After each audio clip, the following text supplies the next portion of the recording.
Hey, what's up, guys? I think the title's fairly straightforward. I kind of want to look at the top five worst cards in Lester right now. And these aren't necessarily cards that I think are the worst because they don't have enough support right now or something. I think these five cards are the worst because I don't see them even with more support really taking off unless the support they get in the far future is really, really, really, really busted. Something like Circle of the Sky, although it's not a great card right now, is not on this list because it has a ton of future potential for Nexus, move things around, receive effects, etc. I see that having a lot of potential. Um, but yeah, these cards are just, I don't think they're great. So we're gonna just start. I have an honorable mention. I think my honorable mention is Ampup. Why do I think Ampup's pretty close to being on this list? So now, if you're playing the Ampup in like a Vault deck, sure. But a lot of people are saying they want to run Ampup to deck thin. And if you don't know what deck thinning, it's pulling cards out of your deck that you don't want to draw, so your draws at the start of turn and such like that are more valuable. But expending one to get two cards out of your deck to quote unquote deck thin, you could just get a two more cards in your hand with Nectar of Gods, let's say, and those two cards are going to be good. Ampup on its own as a one cost 3/3 is not great. The best thing besides just deck thinning, people say it's good apple of Discord fodder, which it is in that deck. But at the same time, I would rather just run Nectar of Gods to potentially draw better cards and then use apple on my worst card in hand. So Amp Ups here is an honorable mention.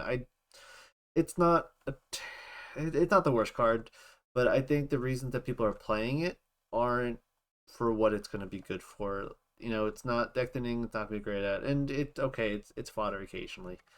But we're gonna go to my real number five, for Acne. So this ability is really good, not on a 2-drop. So Acne is a 4/8 for 2 fire, as long as it's enchanted. Elestrals cannot attack on the turn they are cast unless they're fire enchanted. Now, a lot of the Elestrals that like to attack right away are wind and fire. So you hit one of those two elements. 8 defense is okay, but you're getting a 2-cost Elestral out in defense to do nothing except hopefully stall. You'd rather just play Riceros. And when you play Riceros against a mirror match Thunder, Thunder has no 5 attackers to get over you, so they're either going to be forced to misenchant something with Thunder, or they're not getting past Riceros, and you know that if you're playing a Thunder mirror match. So I think Riceros is just leagues better than Floracne. Now, I do like Floracne. I like all the cards on this list. But Floracne just doesn't do anything effective. Like, it's not proactive. Even on a defensive body, it doesn't really stop a lot of things that are going to be attacking you right away anyway. Like, your opponent could just play Blazarus, get a hammer on it, and crash your Floracne and still attack twice. A lot of the attacking decks, again, run fire. They can misenchant into fire anyway to attack anyway. I don't think Floracne is good. I love the card. I love War Might. It's pre form, but like, I'm sorry, Flacney just doesn't do it. That's number five. Number four. This is probably going to be my most contentious pick on the list. So Carrion is a 3-cost for 1 wind, and when it's destroyed in battle, you can target the Elestral that destroyed it and take control of that Elestral and move it to your row until end phase.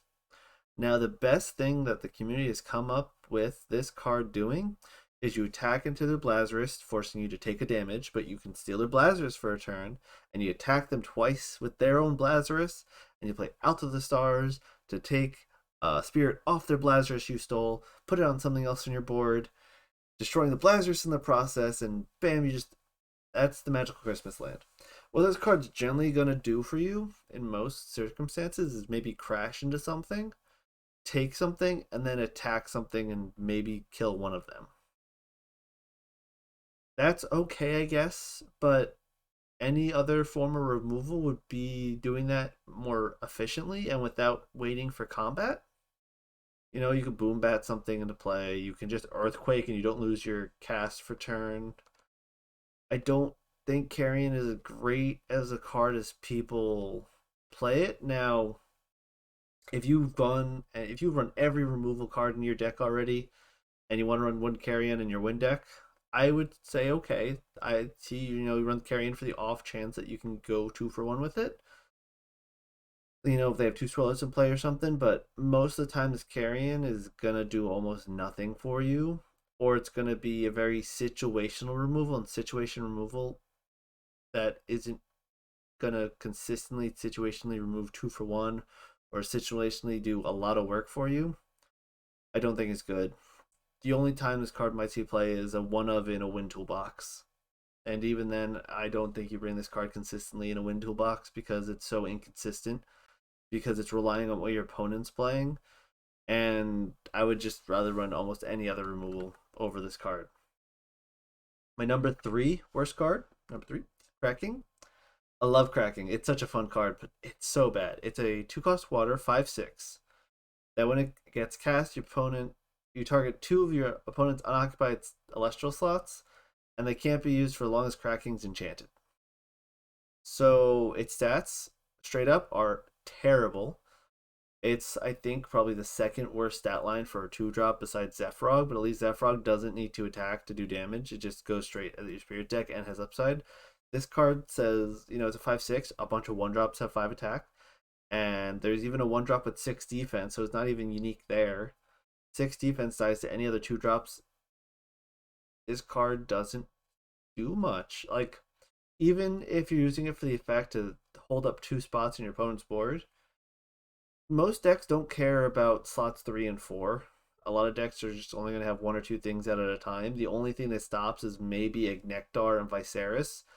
A lot of people have said that if this card sees play, it's because go wide strategies have become like ubiquitous in like top format tier defining meta stuff. But unless that happens, Cracking's not going to see basically any play, even in like my janky meme king combo deck to get 2 of these out on turn 1. It still dies to basically every removal that my opponent could play. So it's not even a hard lock. Um yeah, it's cool, it's fun. I love the card, I love the effect, but situationally, like actually like playing the game, it's not a good card. It's generally not gonna. Its effect is generally useless, and its stats are abysmal. So yeah, it's not good. Um, though I still think it's better than the next guy, Javalanches here. For this is my number 2 pick for worst card. So it's a low statted at 6/3 for a 2-drop on water. When it destroys an opponent's defense position Celestial in battle, that opponent must expend 3. So that's a cool effect. Its attack stat is the issue. At 6 attack, it breaks your opponent's 1-drops unless they have Mistation in play in defense. But unless you're forcing stuff into defense with Tsunamis and Out of the Stars and using lots of other cards, you're trying to use 2 or 3 cards potentially to deal 3 damage to your opponent. I don't think this card's good, and it still has to attack, so your opponent can always shield it or use other types of removal on it, poison to barrel. Like, it's cool that you can get it out easily because it's in water, and water has Tad Puff to get 2-drops out really fast. But its ability, although good, it's so situational. Like, your opponent just will play something into attack position. They play the Necro into attack position, attack whatever else you have on board, and you attack your Javalanches for 1 damage because you're not able to tap it down for something into defense. I don't think Javalanches is a good card. It's fun. People are going to build around it, and those are going to be really fun decks to play around and play against and check out, but it's nowhere near competitive. It's not going to see much play unless someone finds a way to really break it. The best thing I think you can do with this card is support it with 3 Tsunamis, 3 Sorlets, 3 Out to the Stars, Trident Poseidon, and Poseidon to get it to 8 attack and stop counter runes. But that's a lot of effort for not enough payoff. Um, Maybe if it destroyed defense positions automatically, like Vertakwa did, it would be good. Actually, it probably would be good in that situation, but as a 6/3 for 2, I don't think it's seen play. And we're moving on to the next. The absolute, I think, worst card in the set by far. It's Pantera. No, it's not Pantera. It's a different 3-drop. The Pantera is a lie.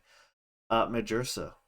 This card, we'll read it first and we'll go into why it's terrible. So it's a 12/12 for 3 fire, which are okay stats for a 3-drop. And it gets +2 attack for each Earth Scout, Urzmog, or Earthseer on your field. Well, that's pretty good. And your Earth Scout, Urzmog, and Earthseers cannot be attacked or targeted by opponent's card effects. Well, that's pretty good too. Why is this card so bad? So this is kind of your archetypal payoff for having all the Cubs in your deck. And the Cubs are great. All the Cubs have great solid use cases, and they're great. Like, playing all the Cubs together is honestly a very strong strategy. The unfortunate part is the best way to play Majorca in the Cubs deck is to sacrifice all your Cubs while ascending into Majorca. So if you turn one play Earth Scout dies, you get an Urzmog. Use Urzmog to special out something, let's say an Ursir.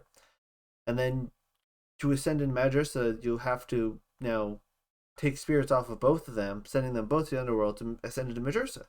So now Majorca is just a 12/12 vanilla, basically. Doesn't do anything. You just lost your board to play Majorca, and it's a 12/12, which is not good enough on 3. The next thing is, so your Earth Scout, Urzmog, and Ursir can't be targeted or attacked. Well, that's cool, but you just used all of your Cubs to get out Majorca. So Majorca is not protecting anything. If it gave your Cubs an attack buff and protected them, that would be like if it gave the +2 attack. If it was, instead of giving +2 attack to itself, it gave +2 attack to all your Cubs while it was on field, would be a better effect, because it would then make your, your Ursir 6 attack with the protection, your Urzmog 4 attack with protection. That would be really cool and really fun and unique. And then they'd have to get through a Majorca. They have to spend resources to get through the Majorca to then get to the other cards, which are now a problem because Majorca's in play.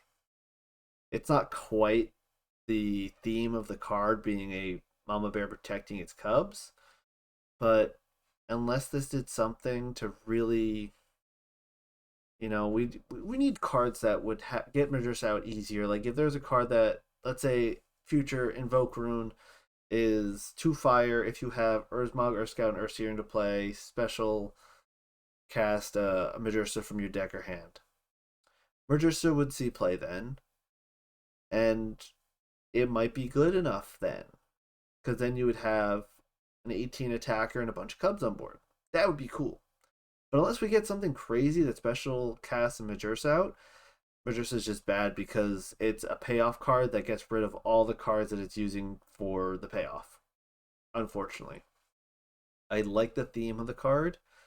It's just not good. Competitively, it's not good. People are going to play this maybe as a one-of with all the bears because that's fun, and that's fair. There will be games where you play a Majorca, so your opponent just happens to not have anything to deal with it, and that's fair, but it's unfortunately, I think a lot of people will agree with me. I don't think this is very hotly contested. This is probably the worst card in the game right now. Unless we get really strong support for it. And you could say that with all the bad cards here. It's like, oh, well, what if we get this card that's really strong and it would support it this way? Well, then yeah. But as of right now, I don't see this card seeing a ton of play in the future unless we get really good support in some way for it. But yeah, those are my thoughts. You don't have to agree with me, and actually, if you don't agree with me, tell me in the comments what you think the worst cards are besides these 5. Tell me what you think the best 5 cards are. I may or may not do a top 5 video. I might wait on that a little bit because we all know what the number 1 and number 2 cards are probably going to be if you play Elestrals competitively at all. But let me know what you think the top 5 cards are and the worst 5 cards are. If you don't think or don't agree with my worst 5 cards, or worst 6 cards, have Ampup there as an honorable mention. But mostly Ampup there as an honorable mention because the things people are using them for aren't good. They're not as good at what people think it's good for. So yeah, that's my video. I hope you guys appreciated it. I'll see you in the next one, and let me know what you guys think about my list. Guys, all have a great night or day, whatever time you are in. Peace.